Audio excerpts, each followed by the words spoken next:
So I'm going to talk right now about why I think the Great Plains are the worst part of North America to live in and why I don't recommend living there unless you're like a farmer or doing something related to farming, I guess. Now, first and foremost, okay, the image that I'm using here, I film all my videos with these painting reproductions that I have. This image is not supposed to reflect the Great Plains. This isn't what the Great Plains looks like at all. This is just a a painting reproduction that I have here. Yeah, it is not supposed to reflect what I'm talking about. My videos are really more to be listened to rather than seen. I really just have this imagery as a placeholder. But yeah, moving on from that. Okay, the Great Plains, I basically call this region the boredom belt because that's what it is. The boredom belt or the boring belt, either or. It is by far the most boring region of North America and possibly, no, I wouldn't say of the entire planet, but let me put it this way. It's the most boring populated region because yes, there's regions that are more boring because literally no one lives in them. Like say certain Arctic regions that are like Arctic desert or certain regions of like actual desert that are just like flat desert.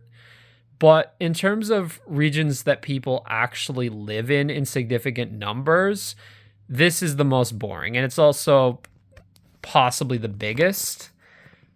And it's right in the center of North America, too. So if you've ever taken a road trip or a train trip across the continent, you'll have probably gone through this region, which I actually have several times by car. And part of the reason I'm talking about this is because there was a recent post that kind of blew up on Twitter where somebody was talking about how you should live in like some small town in the middle of nowhere in Iowa, and they showed a picture of this home that is selling for $95,000, and people who added the context notes on Twitter said actually this house was a meth lab and that's why it's selling for only $95,000, which I find hilarious. But yeah, this has been kind of blowing up on Twitter a bit. Matt Forney reposted it. There's been a lot of commentary about it. Well, Matt Forney was actually criticizing it, and I was in agreement with him on this. Basically, this idea that like, okay, there's been this narrative on the right for a very long time. You should just go and move to the sticks, like idealizing packing up and moving to the middle of nowhere.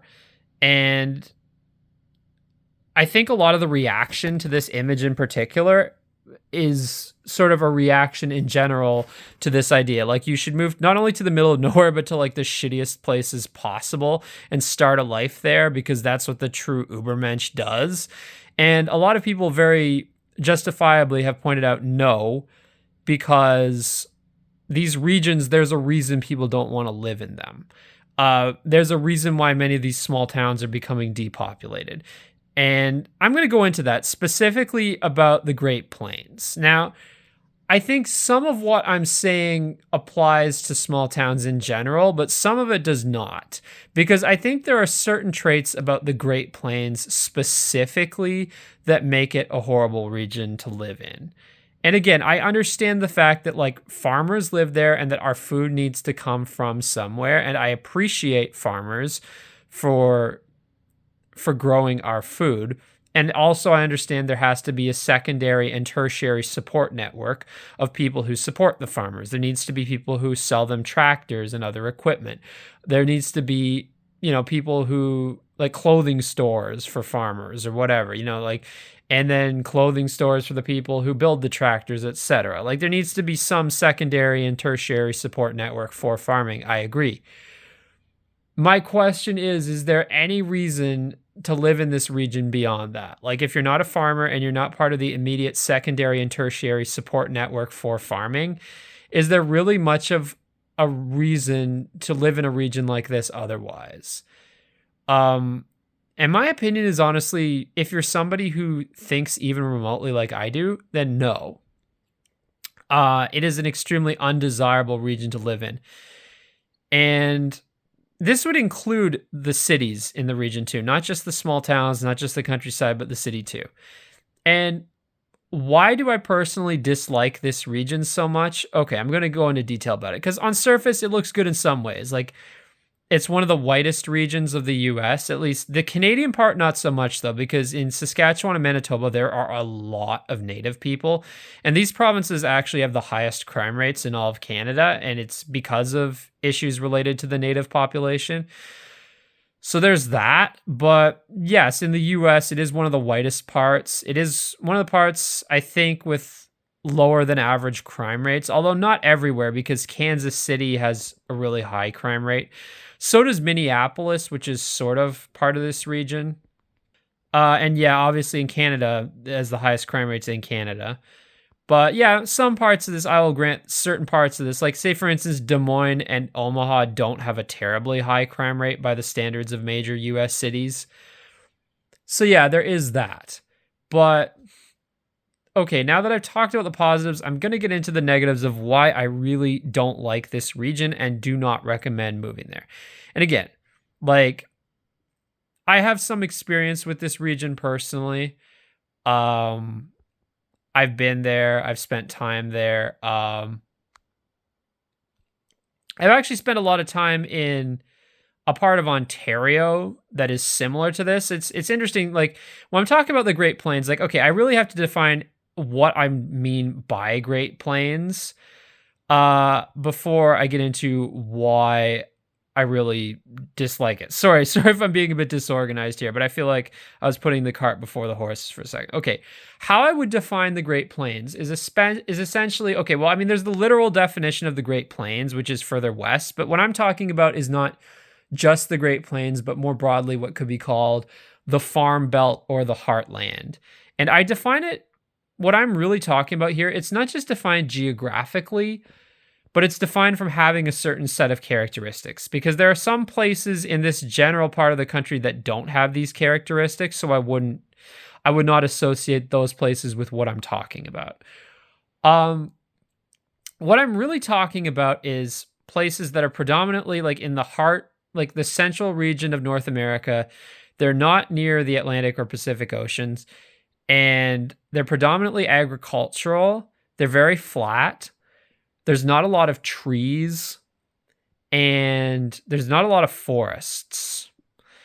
There also are not very many like walkable cities. There's not much in terms of like public transit. There's some train lines that go through it, but they're really mostly used to get from like say Chicago to Los Angeles or whatever. They're not really used that much by the locals.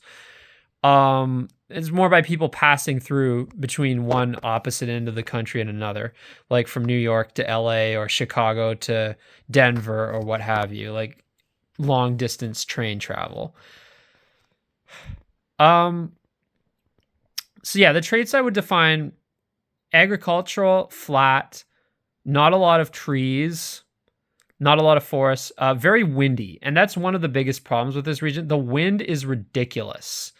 The sheer amount of wind, and this is normal, like on an everyday basis, the wind gusts, the wind speed, the sheer amount of wind, and not to mention tornadoes, which is a byproduct of this. Although, to be fair, there are tornadoes in other regions of the continent also that aren't like this.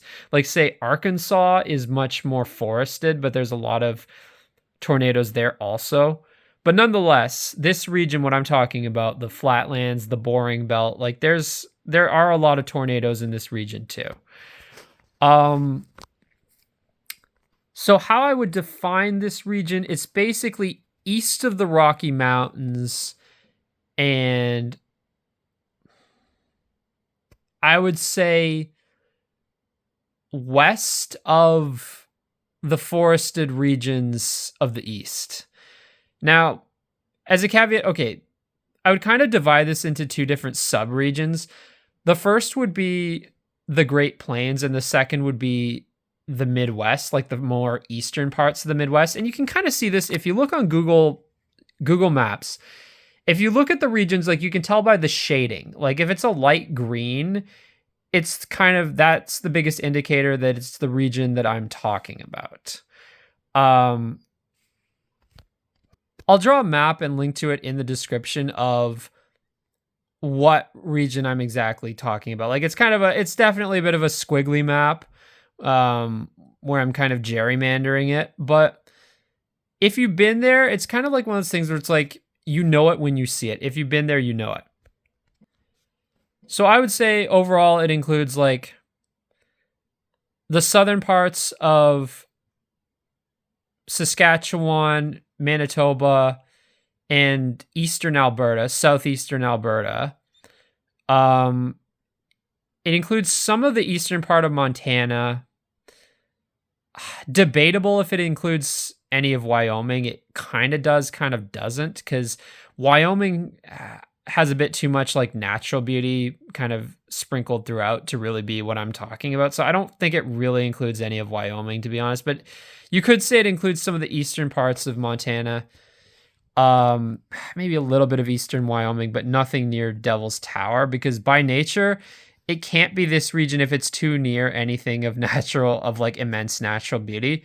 It would include some of the easternmost parts of Colorado.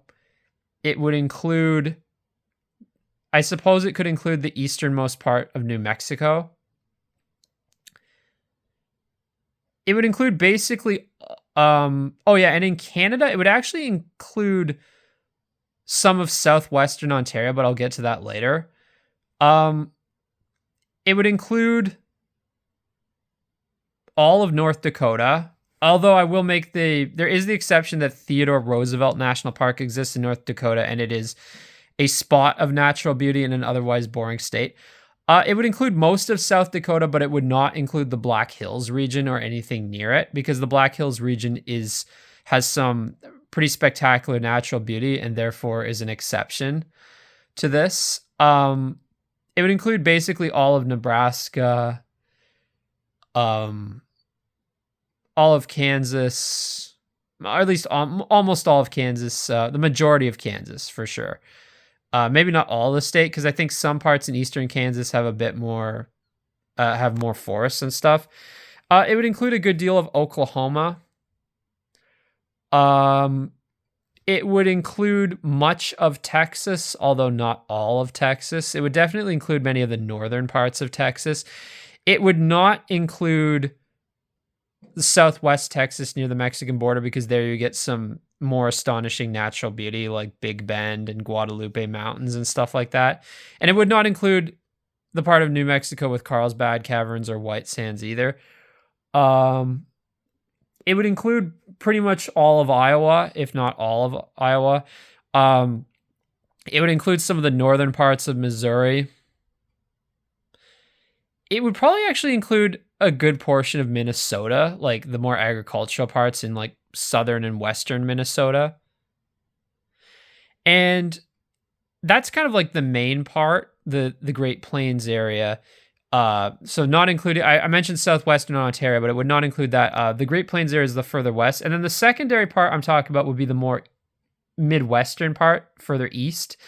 And it has these characteristics, but to a lesser extent, simply because if you're in this region, you're never that far from a big city that has some interesting things to do, like say Chicago or Detroit or Cleveland, Columbus, Cincinnati. Again, like aside from Chicago, none of these are like super walkable cities, or even in the Ontario part, you're never that far from Toronto.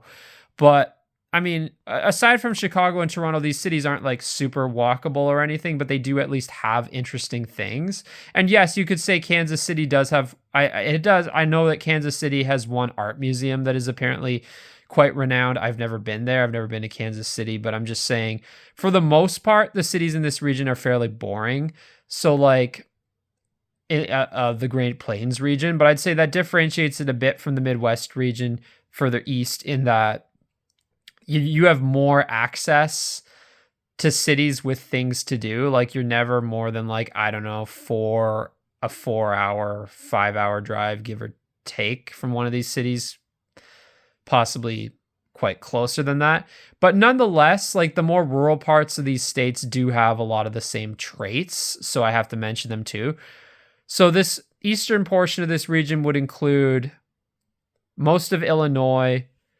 It might include some of the parts of southern Wisconsin, but not too much of Wisconsin because Wisconsin has a lot more forest in it.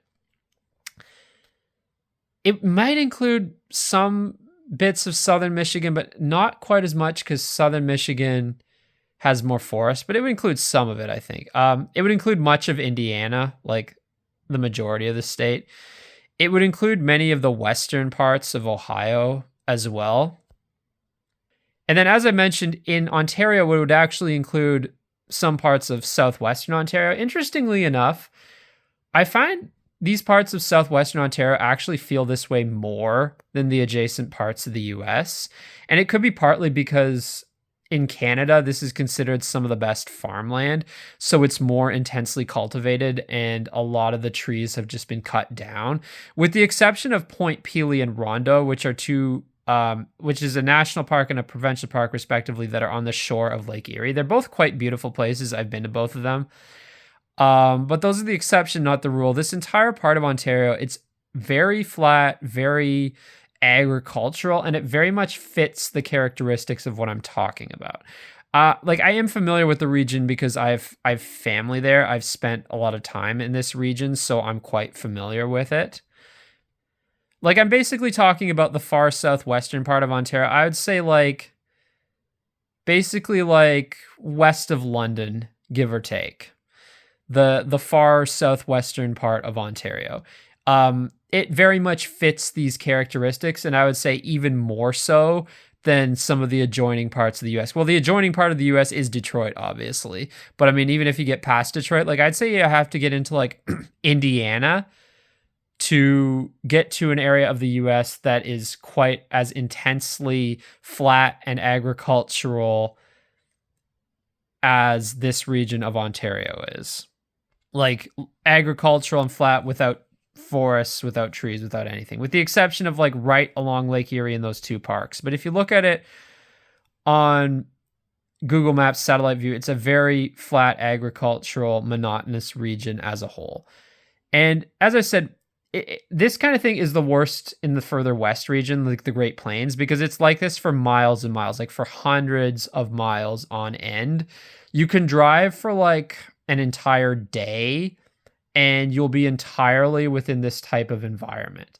Like, it would be interesting to look at a map of the region and to see where in this region are you the absolute furthest from any kind of like dense forests or anything that's not essentially tedious flat agriculture. It would be very interesting to see like where is the absolute furthest point from anything else. It might be somewhere in Saskatchewan, actually. I'm not sure, but a lot of this is very much like this. It's just flat, open, empty, windy, and boring. It's very boring, and even the cities are not especially exciting. Like Winnipeg, Omaha, Des Moines, Kansas City, Wichita, Oklahoma City, Tulsa. I'll even add Minneapolis. Minneapolis doesn't get a pass just for being, it's like, well, they pride themselves on, oh, we're a liberal city, we're a Democrat city. I don't give a shit what side of the political spectrum you support. You guys still have the same boring traits as the rest of middle America. Minneapolis, like, its biggest claim to fame is a mall, a mega mall. It's like, that's your claim to fame, really. Minneapolis definitely has these traits also. I would say to an extent even Calgary and Edmonton do, but they are somewhat redeemed simply by being closer to the mountains. So at least people in these cities have close access to the mountains. But the cities themselves actually are pretty boring in a similar way to a lot of the cities I'm mentioning here. And you could add Dallas and Houston also, although at least Dallas and Houston, like with Kansas City, have a good art museum. Each of them does, apparently. Like, again, I haven't been to these art museums, but I'm going off what I'm seeing online. And then further east in the eastern Midwest region, again, like the Great Lakes region, Indianapolis is kind of like this too. It has a lot of similar traits. I would say, though, the most absolutely boring cities, from what I would say, probably Des Moines, Omaha, Winnipeg, Oklahoma City, Wichita, Tulsa. And yeah, I'd put Minneapolis frankly on the list too of like cities that are just absolutely boring in terms of lacking like museums that are like high quality museums, um walkable neighborhoods, historic architecture. There's really not many like truly walkable areas in this part of the continent. And especially like if you're looking for areas that have both like walkability and historic architecture, where it's like you can just walk around and look at historic buildings in like especially in the Great Plains area, like there's really not much to speak of. I mean, St. Louis has some neighborhoods like this, a few that they didn't destroy because they destroyed most of the historic parts of the city. But St. Louis isn't really part of what I'm talking about because it's in a more forested area of the state. It's not quite as like just agriculture or whatever. So it doesn't quite fit into this. And it's like, yeah, I will admit, like, I am gerrymandering the definition of what I'm talking about a bit to fit what I'm saying. Like, maybe some of these cities don't quite fit what I'm saying because the area is a bit more forested. Like, you have some cities where it's like the city is boring, but the area around it has trees at least. Or other cases where, well, there aren't really many cases of the opposite where it's like there's no trees around it, but the city isn't boring. Because in most of the cases where there's like hardly any trees in the area, the city is boring, like Omaha or Des Moines. So there's not really as much of that per se. But yeah, nonetheless, I'm saying, okay, like not everywhere in this region perfectly fits the definition of what I'm talking about. But I think everywhere does fit it to some extent. And there are some places that do fit it almost completely. Like I would say if you're talking about the Platonic form of the boring belt, I would say Iowa and Nebraska tick off the most boxes. I would also say the southern part of Saskatchewan and I mean, I would say Manitoba, it ticks off a lot of the boxes, but not quite all of them because it has a bit closer access to forested areas in northwestern Ontario and also in some parts of Manitoba itself. So I would say the places that tick the most boxes are Nebraska, Iowa, and southern Saskatchewan. They really are the epitome of what I'm talking about here. Also, well, I'd almost say North Dakota if not for Theodore Roosevelt National Park. I guess if you're far away from there in North Dakota, and for that matter, far away from the Black Hills in the eastern part of South Dakota. I would say some of these regions like basically do tick every box in the sense like it's flat, it's boring, there's not many trees, there's not many forests, it's windy, and you're not even remotely near anywhere interesting, anywhere exciting, anywhere beautiful. Like I'm talking about like access nearby to like any kind of like forests or walkable cities or historic architecture or areas of natural beauty. Like a lot of these regions are just boring on a very profound level that I think if you haven't lived there or haven't been there, you can't really necessarily appreciate just how boring it is. Like the lack of external stimulation. It's almost Buddhist in a sense. Like it's almost like achieving like the Buddhist sense of nirvana, like detaching yourself from the outside world. Hopefully not nirvana in the sense of what Kurt Cobain did to himself, but nirvana in that sense. And no, I'm not supporting Buddhism. I'm not supporting this outlook. I don't think being totally detached from the outside world is healthy or good. I'm a fan of aesthetics. I'm a fan of the band Nirvana though, and it's a shame what Kurt Cobain did to himself. I think they could have definitely put out some more good material after that. But yeah, that digression aside, I'm a fan of aesthetics. I am a fan of natural beauty, architectural beauty, and that is precisely why I dislike this region so much. And I feel like in this region, in order to live there, you almost have to develop this like Buddhist philosophy of like detachment from the outside world, which again is kind of ironic when you consider all the beautiful architecture that Buddhists built. It's like they don't really live up to their own philosophy, and perhaps better that they don't in that sense. But yeah, I mean, you really have to develop this like kind of like detachment where it's like you become indifferent to beauty, like to natural or architectural beauty or to external visual stimulation at all.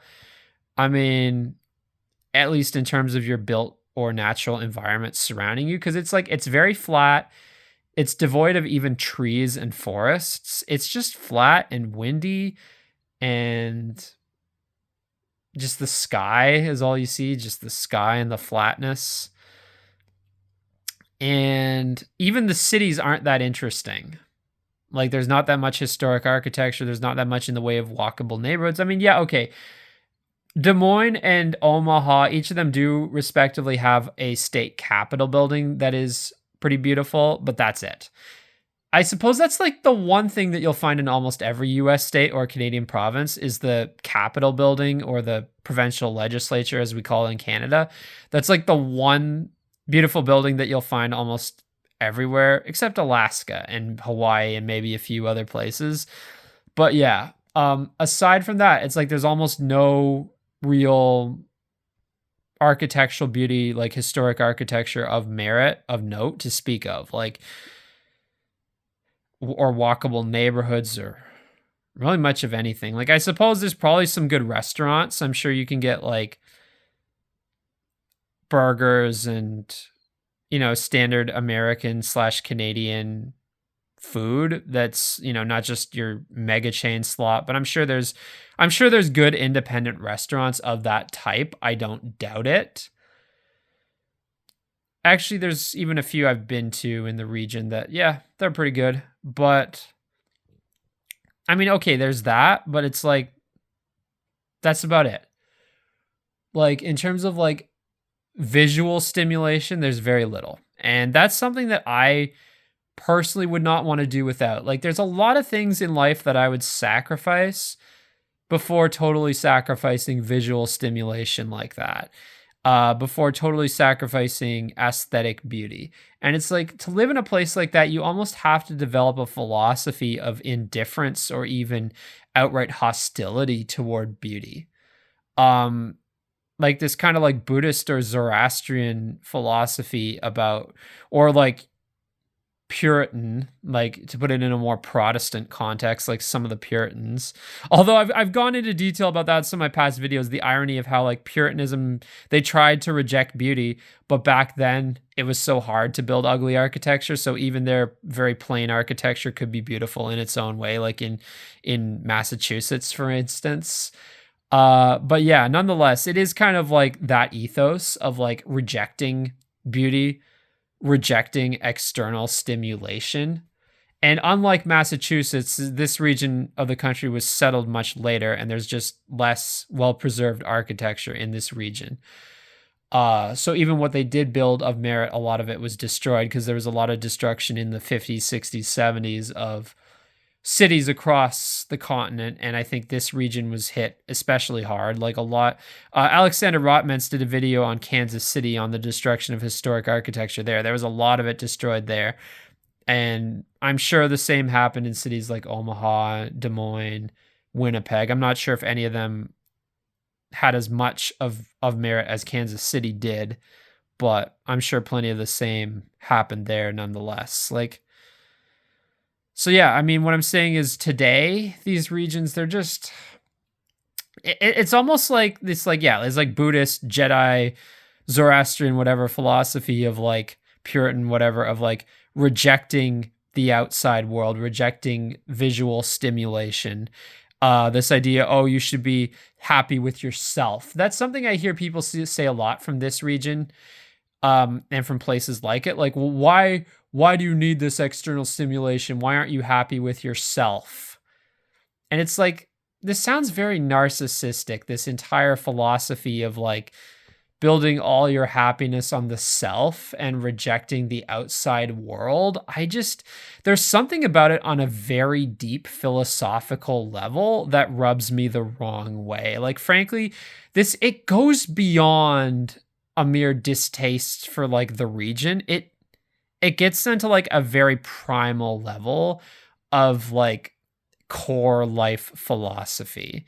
Like this idea of rejecting the outside world, rejecting external stimulation, even in the form of like I'm not talking like external stimulation, like base level, like, promiscuous sex or drugs or whatever. I'm not talking about crap like that. I'm talking about like beauty, like natural beauty, architecture, artwork, stuff like that. Like even rejecting that. And to me, there's something very scary and abhorrent about this. And there's also like, I feel like I have a bit of an agoraphobia thing going on where like really wide, empty, open spaces with literally nothing just make me kind of scared. It feels like you've sort of, what's the term for in a video game? You clip, I forget the term, where it's like you end up by mistake past a wall or whatever in an area where you're not supposed to be, and it's just empty.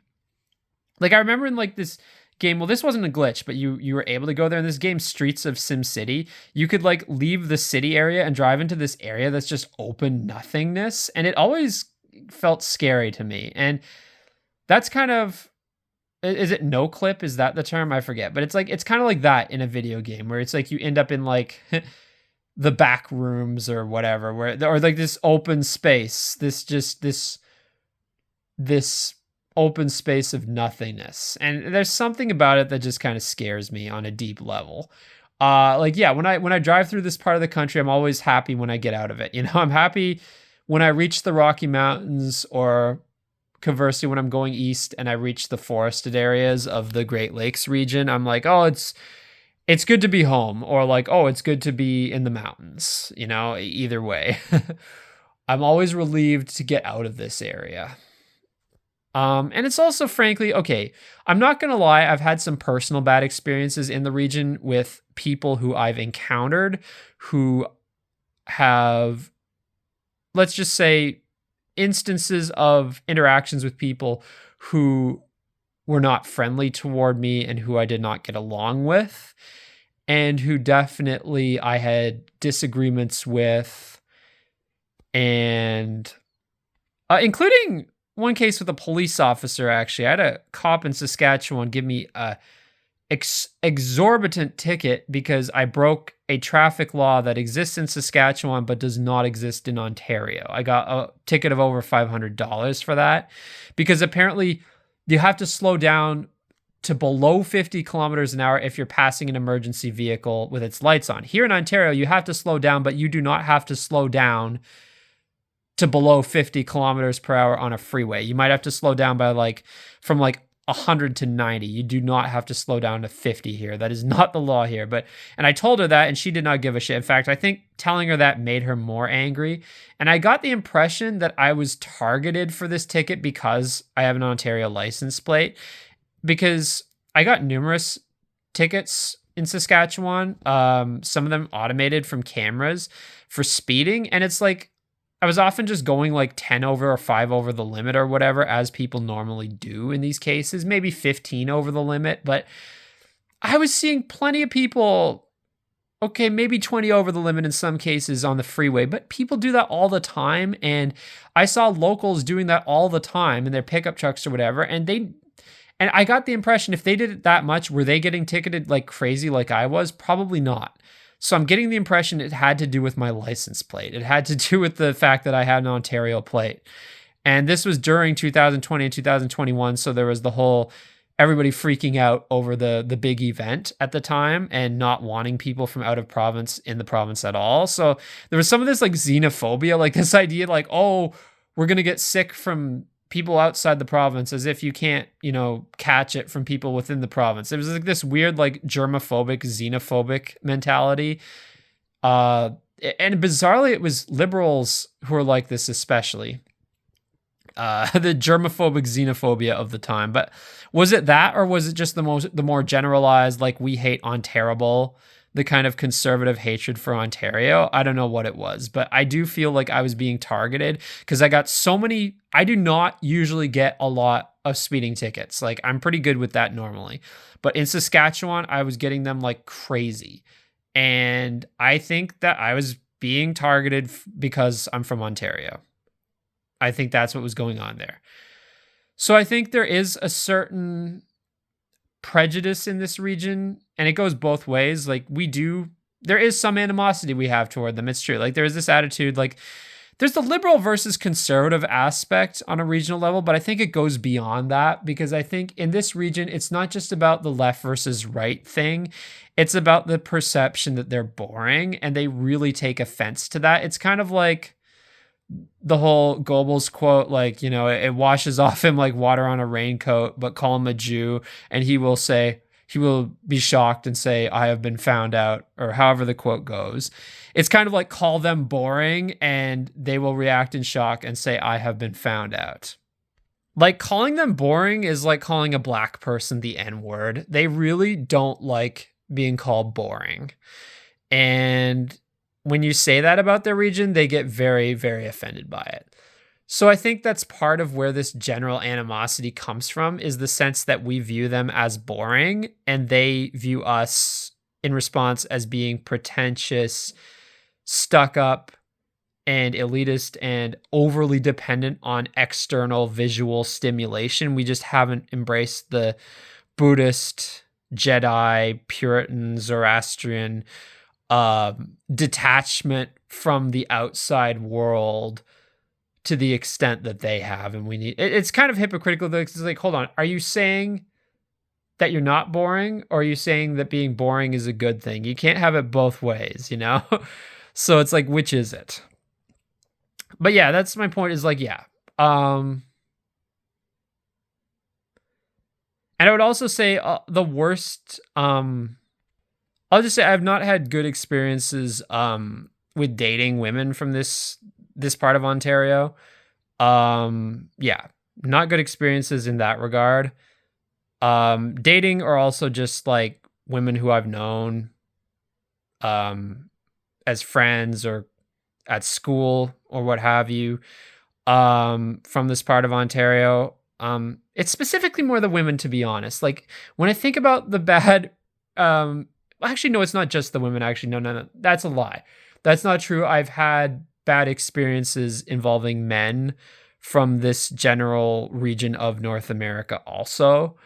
But yeah, I'll just say, in terms of social interaction, in terms of interactions that I've had over the years, I just don't get along well as a rule with people from this region. And obviously, okay, I'm not talking about like places like Chicago. Like Chicago's obviously an exception. It's not really truly of this region because it's a big city and it feels more culturally like the Boswash corridor or Toronto as opposed to this region. As I've said, like, you have to gerrymander it a bit, but I do think that it's kind of like, when you're in it. This region, it's like, it when you're in it. It's because, as I've said, like, there's exceptions. Like Chicago's an exception. The Black Hills are an exception. You could even say some of the other Midwestern cities are exceptions to an extent. Like even Detroit has a good art museum and has some good architecture and stuff, and the mentality is probably different too. That's really the core thing, is the mentality. But I find it's sort of like you know it when you're there. You know it when you're there. And I find with people who've traveled a lot, everybody has at least one region of the world that they just straight up don't like. And I guess this area is it for me. Like, it's just an area that just does not vibe with me. It just doesn't. And it's unfortunate too, because at least in America, a lot of the people in this region have German ancestry, like I do predominantly. It doesn't mean, but thankfully, I mean, it has made me wonder, it's like, do I not get along with my own Volk? But it's like, no, because I've been to Germany and Austria and I felt I had no problem getting along with the people there. And many places like in Austria, I mean, I dislike the major cities in Germany because they were destroyed in World War II and they're hideous. But if you go to like the smaller cities and towns in Germany, a lot of them are utterly gorgeous. Same with Austria in general. Thankfully, Austria wasn't decimated in World War II to the extent Germany was. So yeah, I mean, I've been to those places, and yeah, I would not say my experience in those places was negative. Some of those places are among the most beautiful places I've been. And the people there, they have their kind of quiet, reserved German vibes, but they were not assholes to me or anything like that. So, and furthermore, I don't know. I mean, in Canada, there is the German thing going on too in this region, but not quite as much as in the US. There's a bit of that, although yeah, Germans are more represented, I think, in that part of Manitoba and Saskatchewan too. So I don't know, but like overall, it's like I don't know. This region just does not mesh with me. And I would say again, like I'm not a big fan of rural life in general, but at least other rural areas have like a lot more like forests and hills and trees and stuff, and like probably what places you can go for walks in the woods and stuff like that. And this region just doesn't. Like there's more places I can go for walks in the woods in urban areas in like the Toronto area and nearby parts of Ontario compared to this general region, the boring belt of North America. Um yeah, I mean it's like rural areas do not equal nature. Rural areas do not equal wilderness. That is something I need to emphasize so strongly because people make that mistake over and over. Being like, oh, move to a rural area, get in touch with nature. It's like, it really depends on the type of rural area. So yeah, honestly, those are my thoughts on this region. And if you're from this region, I'm not trying to like insult you on a personal level or anything. It's just that I've never meshed well with this region personally at all. So those are my thoughts on that.